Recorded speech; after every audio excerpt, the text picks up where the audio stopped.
So hi there, welcome to lesson 4. Here we'll be discussing about importing directly from Excel. And by that, what I mean basically is that the date has been stored in Excel. Now you have a numbering system like the type you saw in the previous lesson. But what we try to do is that we do a little work in Excel before we bring the data into Stata. And once it's come into Stata, it just aligns. So let's look at three formats basically. The fourth format is just not touched. It's the same thing in A, B, C, D. But what we do is just try to give one the short date format, the long date format, another customized date format.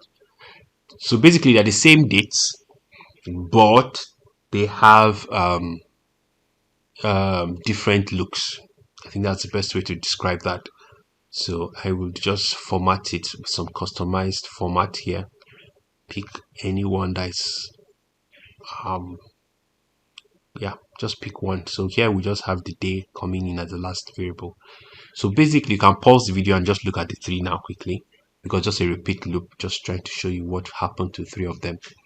So when you have converted it in Excel, because right now we're just doing an Excel tax. Yeah, this is a standard training, but fine, you can add a bit of Excel here.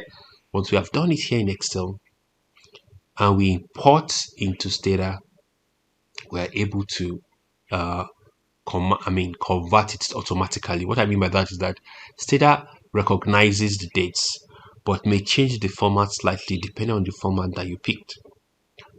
So let's go and scroll to the next one. So this is what the result looks like. And if you see, I really want you to look at this portion where the values are. Here, just here, where the values are, and it will greatly help you. So the first format is still maintaining 1st January, but the way the format is displayed shows a difference.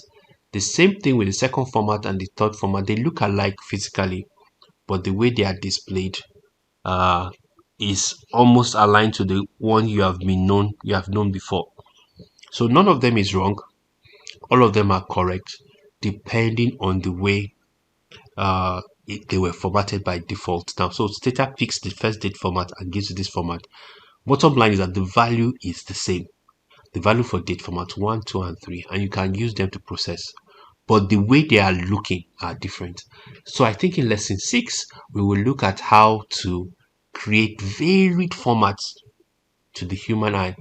Many people are just used to this format they see in black right in front of us, especially for formats 2 and 3, are the popular formats you see. But we can change it. We can make it look more, adapted to the kind of views that you would like. So please take note when we do that in, I think, lesson 6. So thank you so much for your time. We'll also just do a small tutorial here in Stata, and then we'll move on to bigger things in lesson 5. Thank you for your time. I'll see you in the practical session.